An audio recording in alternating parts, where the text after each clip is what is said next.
Bom dia, meus amados irmãos, que a graça e a paz do nosso Deus e Pai e o amor do nosso Senhor e Salvador Jesus Cristo habitem em cada um de nós, nos fazendo cada vez mais prosperar nesse conhecimento e nessa graça salvadora. Meus amados, hoje,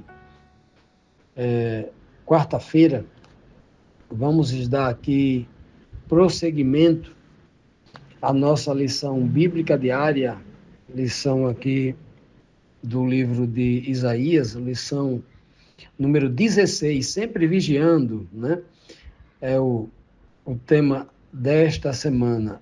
E hoje, quarta-feira, nós vamos examinar aqui mais duas perguntas. Mas antes, vamos recapitular rapidamente aqui o que nós estudamos ontem, na terça-feira, quando o vigia, né, que o Senhor mandou lá, Isaías mandar vigiar, né? Quando o vigia grita, né, dizendo ao Senhor que ele estava no posto o tempo todo vigilante e estava vendo que estava se aproximando, né, cavaleiros em filas de dois, e ele dá um brado, né? Ela caiu, Babilônia caiu, né? Todas as suas imagens de adoração foram despedaçadas e estão no chão, ou seja, acabou a idolatria deles, né? Obviamente, nós vimos que se tratava do juízo estabelecido por Deus na sua palavra profética, que duas nações juntas, lado a lado, né? Por isso que eram duas filas, um ao lado do outro, os médios e os persas invadiriam Babilônia e destruiriam tudo. Vimos também, na segunda pergunta de ontem, quando o Senhor se dirige ao remanescente que estava sendo oprimido, né, escravizado lá na cidade de Jerusalém, o israelita ou o judeu remanescente que o Senhor resgataria. Ele diz: vocês, meu povo, foram maltratados, foram malhados como trigo no terreiro, né? Mas eu estou anunciando a mensagem que recebi do Senhor Todo-Poderoso, diz Isaías, né? O Deus de Israel. Vocês foram maltratados, mas chegou o tempo agora da libertação, né? É mais ou menos isso. E hoje, na sétima pergunta, nós temos aqui o seguinte questionamento. Na profecia contra Edom, o que significa a pergunta que foi feita ao guarda? Quem era Edom, né? No texto aqui de Isaías 21, versículo 11, diz assim: esta é a mensagem contra Edom, né? Geralmente em outras versões fala oráculo contra Dumá. Dumá é um descendente aí de Esaú. Esaú é Edom. Esaú é o irmão mais velho de Jacó. Então, Edom aqui, os edomitas, está falando aqui uma referência aos descendentes de Esaú, né? Esta é a mensagem contra Edom. Alguém me chama do país de Edom. Em outras versões fala, alguém me grita de Seir. Seir era a montanha, no alto dessa montanha estava a cidade dos edomitas, edificada por Esaú, né, os filhos de Esaú. Alguém me grita do país de Edom e diz: guarda, quanto falta para terminar a noite? Guarda, quanto falta para terminar a noite? Ele pergunta duas vezes. Aqui nós temos uma cena que claramente a gente pode idealizar aqui.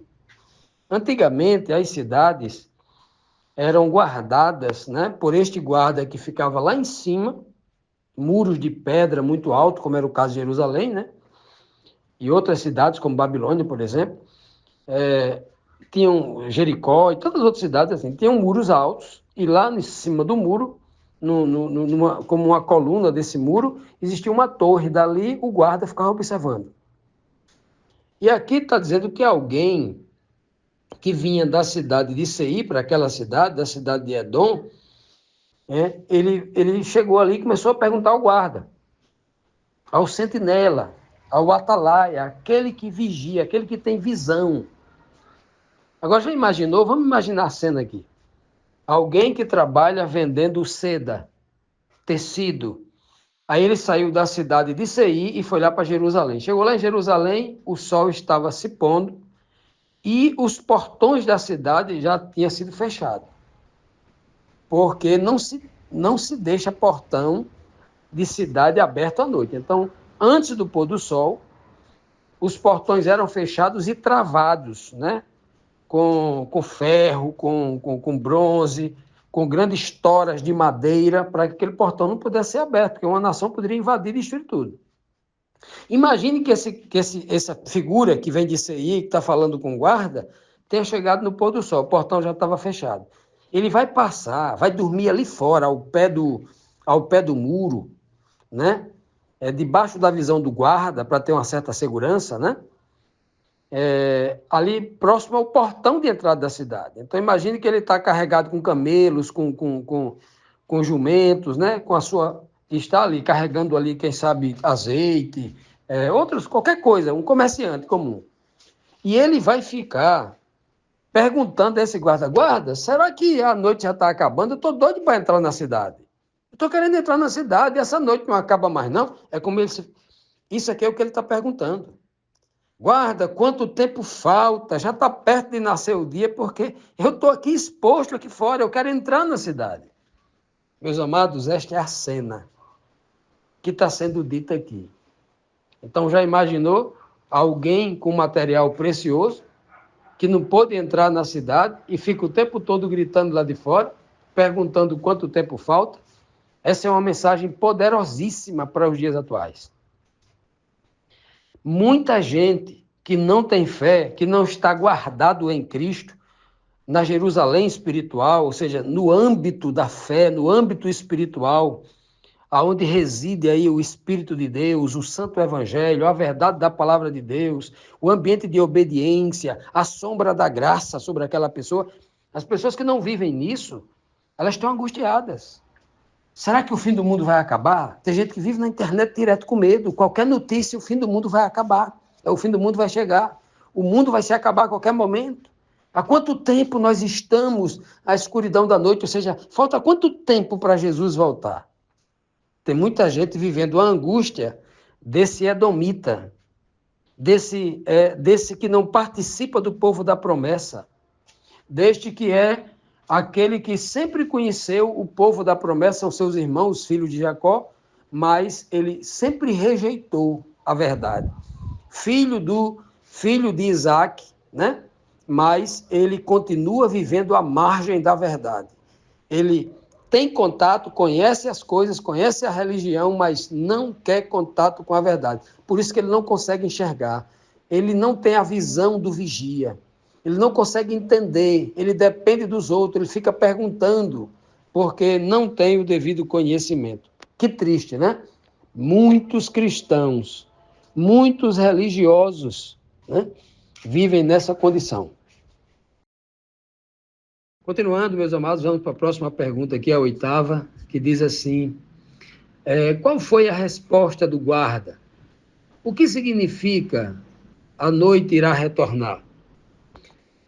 Em Isaías 21, verso 12, diz assim, o guarda responde, amanhã vai chegar, mas a noite voltará outra vez.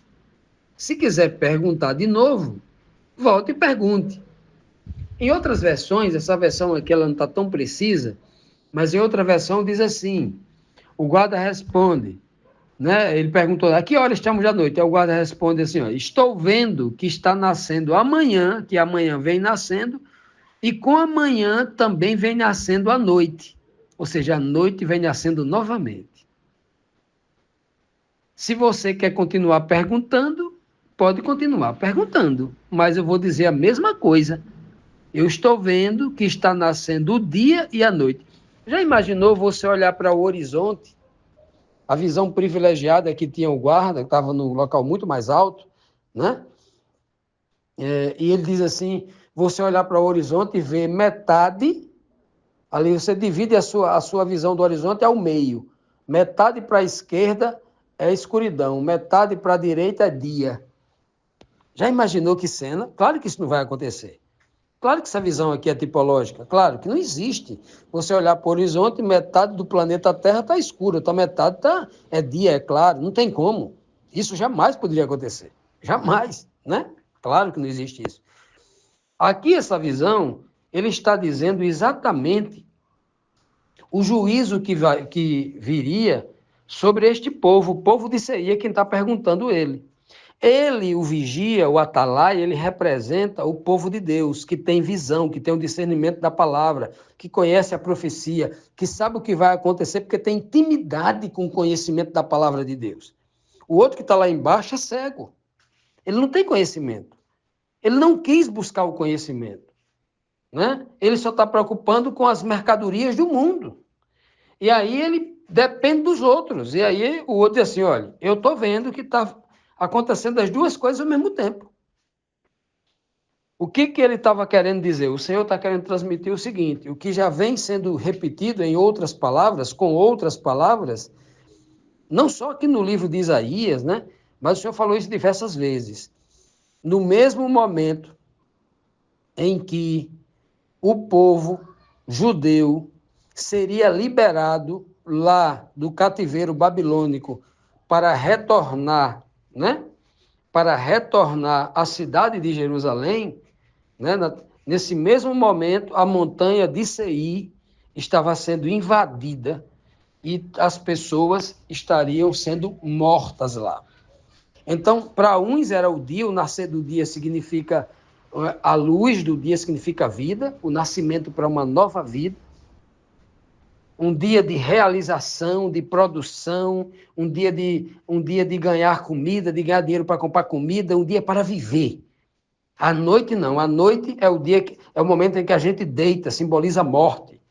A noite, a escuridão, as trevas simboliza a morte. Então, para um estava nascendo, no mesmo instante em que está nascendo a vida para um, está nascendo o juízo e a morte para outros. Para o povo de Seir, estava nascendo a escuridão, a noite. Mas para o povo que estava sofrendo, que a noite estava acabando a noite para eles e nascendo o dia para eles. Né? E para o de Seir, a noite que estava terminando ia continuar com o sofrimento. Já imaginou a cena terrível? Pois é. A volta de Cristo a este planeta também é uma repetição desse fato agora para o tempo presente. A volta de Cristo será dia para aqueles que escolheram estar na posição do atalaia, aqueles que obedecem à voz de Deus, que fica vigilante dia e noite, orai e vigiai, para que não entreis em tentação. Aquele atalaia que obedece no posto de serviço, serve a Deus, faz a vontade de Deus, guarda os seus mandamentos, que vive para obedecer a Deus, não vive como mundano, não vive como aqueles que estão preocupados, se expondo ao risco de viver para ganhar dinheiro, de viver para curtir a vida, de viver para desfrutar dos prazeres deste mundo.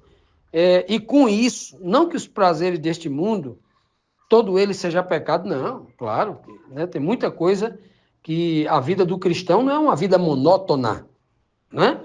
Mas viver para atender esses prazeres, e esses prazeres estão na contramão da vontade de Deus, esses prazeres vão transgredir as orientações que Deus dá na sua palavra, isso aí é condenável, isso aí é perigoso.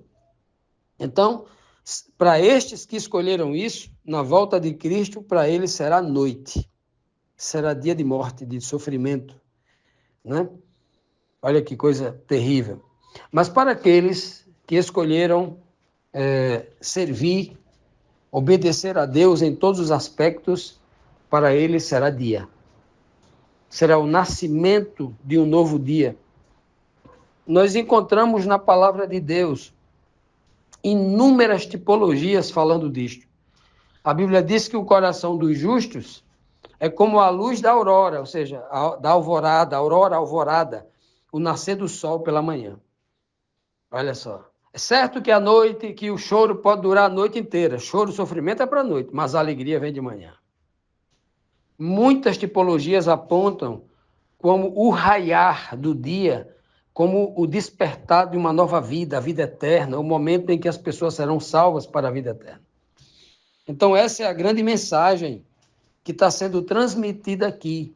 E ela deve servir de inspiração para todo cristão que tem a oportunidade de conhecer a palavra de Deus e a oportunidade de escolher.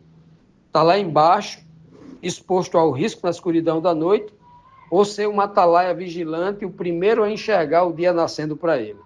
Nós podemos escolher e devemos escolher. Toda a raça humana será colocada neste vale da decisão. Haverá um grupo que participará da noite e um outro grupo que participará do dia. Escolhamos, pois, o dia, a vida, em nome de Jesus.